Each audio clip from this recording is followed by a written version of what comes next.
Welcome back to Parsnips and Parsimony. My name is Janelle, and this video is going to be a Q&A video from you guys on different questions you had about my birth of Daniel Noah. And if you're new to our channel, please be sure to subscribe. I just had my 8th baby, and this was my 5th home birth. And I know there was a questions about it, and I just wanted to give you guys that opportunity to ask. So I'm going to keep this super informal. Daniel is actually sleeping right now. Art is holding him over there. So I'm going to see how fast I can film this before he wakes up. The first question we have is, why did you give birth on the floor? In my home birth, I give birth on a birthing ball. That's the most comfortable place for me. I like letting gravity do a lot of the work for me, and I feel like that opens up my pelvis the best to make for an easy delivery.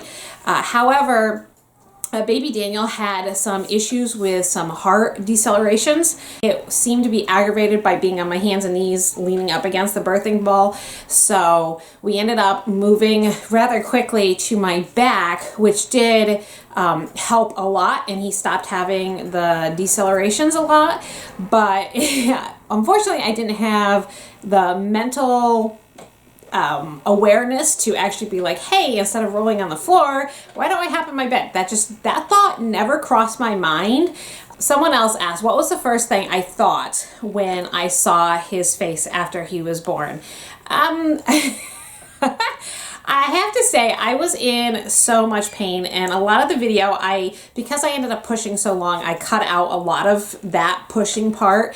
So after I delivered him, unlike all my other deliveries where I actually take the baby and put him right up on my chest, I was just so physically spent from having weeks of no sleep that I just, when I saw him the first time was actually my midwife holding him, because I just was not mentally or physically able to hold him at that moment. And so the first thing I thought was, I'm so glad Michelle's here, my midwife, that she can help. And my mom was just telling me over and over, it's a boy, it's a boy. So that was kind of my first thought of when I saw him. I thought he looked good, and that was about it. I was really emotionally overcome with just relief that this was over, and I'll talk about that a little later. I have another question about my groaning cake, and this is a question I get all the time. How did I find out about a groaning cake, and why do I make it, and what is it? Pretty much it's a spice cake. It is filled with fruit, and it's got apples, raisins, and just spices, and it's absolutely delicious. The first time I heard about it was the book that I read by Amy Kay, The Birth House. In fact, my midwife had told me about it. And in the back of the book was this recipe, and that's the recipe that I used. Now, after I read that book, I ended up reading more online about groaning cakes, and apparently it's very traditional to do that. That's the only time I make this cake. I love the cake. It's something that I can really look forward to after labor, and that's why I am so adamant about making it when I'm in labor, because I am so hungry after working hard, pushing out a baby, and not eating well for the last few weeks because of heartburn and all of that like a wonderful piece of cake is like, oh, it's just so rewarding, and that's probably the foodie in me, that why I make it. Someone asked me, how did Plexus help my pregnancy? And Plexus, I think, actually helped a lot with the morning sickness and my energy levels. Now, I've been taking that for almost a full year, and it really it took several months for me to start seeing any results from taking it, but slowly I noticed my energy level went up, the brain fog lifted, and that is probably one of the first times I have not had that brain fog. In fact, last night I was reading through my journal back when I had Mary as a baby, and multiple times in there I said, I just feel like I'm living in a fog. And I'm reading back those journal entries, and I'm thinking how sick I felt. I just did not feel clear-headed. What a huge difference. So, I mean, maybe you can chalk it up to being a boy pregnancy, and I've been used to girl pregnancies, but even before I was pregnant, I still had this brain fog, and now the energy level that I have, despite being up at night and caring for Daniel, I am so thankful for just the energy, the clear-headedness, and I think it played a big part. Now, it really seemed to make a huge difference. Someone commented and said that they had just recently had a miscarriage. They would like to have another baby. How do I keep myself from worrying? Well, first of all, I can say that I trust that all things with God's help are the reason things happen. And I might not understand why they happened, but they all happen for a reason. And so in my past history, I've had five miscarriages in the past at different stages in pregnancy. And there is always going to be that concern that something could go wrong with the baby.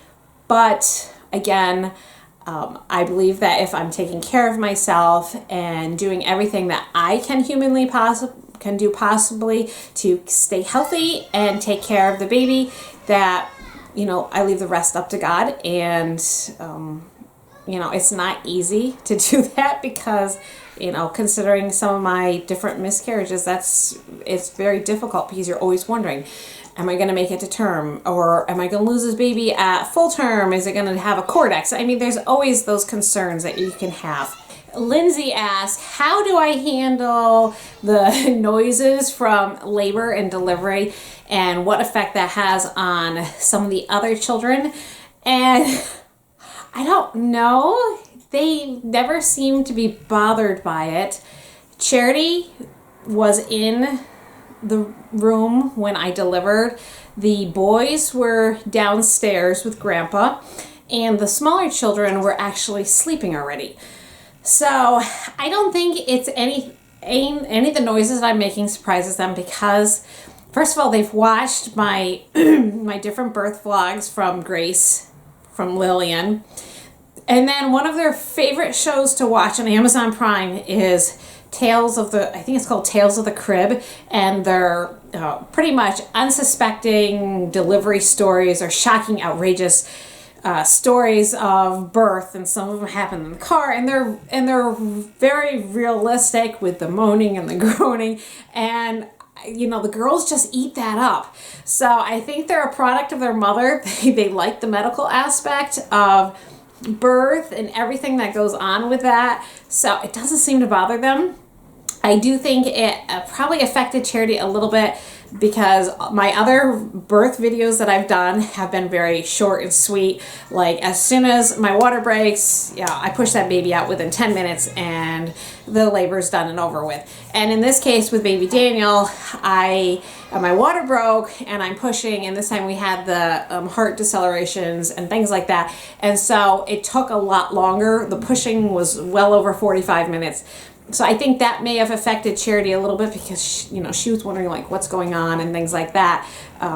But generally, I don't think affects. I haven't noticed the kids being affected by it at all. It just seems like, oh, mom's having a baby. That's she's groaning and she sounds like a car starting up. So Karen asked if this birth was easier or harder than my other ones, and I would say hands down this has been the hardest birth so far.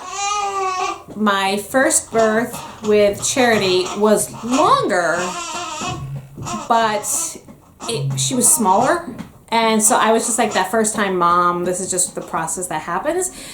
This one, having the expectations of labor is going to happen quickly, my water's going to break, and then I'll deliver. And when that didn't happen, this one was physically and mentally much more tiring. In fact, after my water broke and I was pushing, I felt no pain.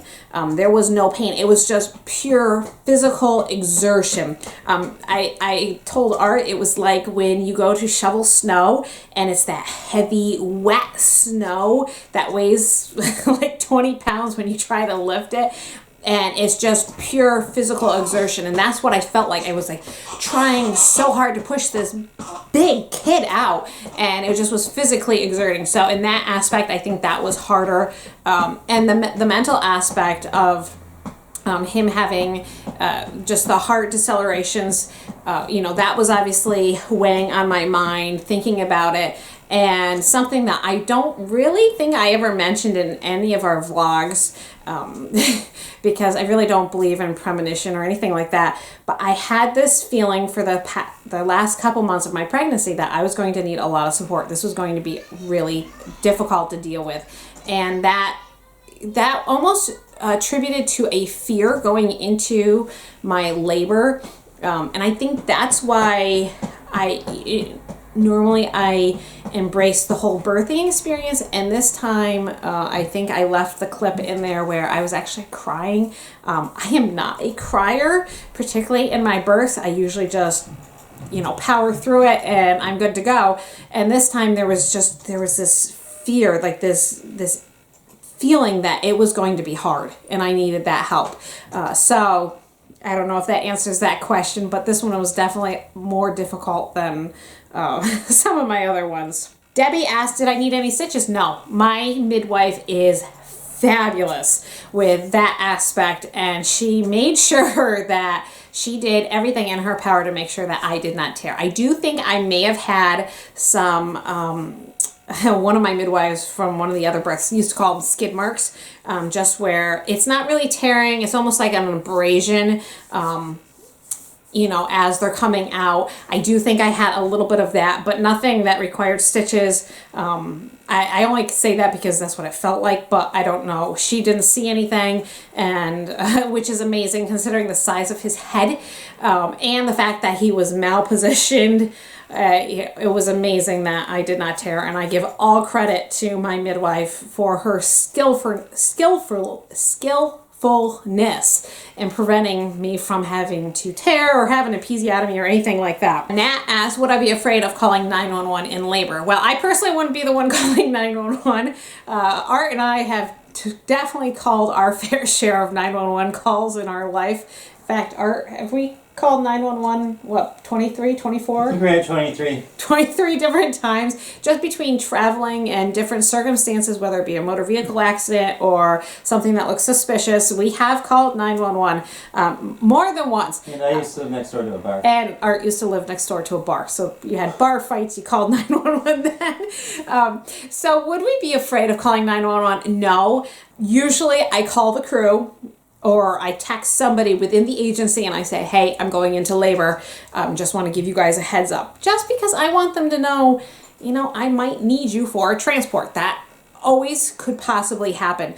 So no, I wouldn't be afraid of calling 911. I'd be very happy with the crew that would come. I'd feel a little bad, a little awkward because it's my coworkers. But hey, if you need a transport, you need a transport. And they would be my preferred people to transport me. Someone asked, did giving birth in front of Charity affect her view of having children herself or being a mom? I probably can't answer that because she hasn't indicated one way or the other, but I don't think it did. I mean, she's going into the medical profession. These are things she does need to see. She's going to be doing rotations on an OB floor. She's going to see these things. So, I think this is just part of her reality, and I don't think it changed anything. But we're always teasing her and saying, like, oh, after this, you're not going to want to have any kids. And she goes, I didn't say that. What caused his malposition? I can't totally answer with 100% certainty why he was positioned the way he was. I think it had something to do with the fact that I messed up my back when I was 10 and 11 weeks pregnant. And I've read a lot about the type of position that he was in. If you want to look it up, it's called military position, where they don't tuck the head and chin, but they actually just look straight forward. If he had done the flexion like this, that would have been an automatic C-section. But instead, he was just looking straight forward, which meant one of the widest parts of his head was trying to come through. And him having a large head caused more problems with that.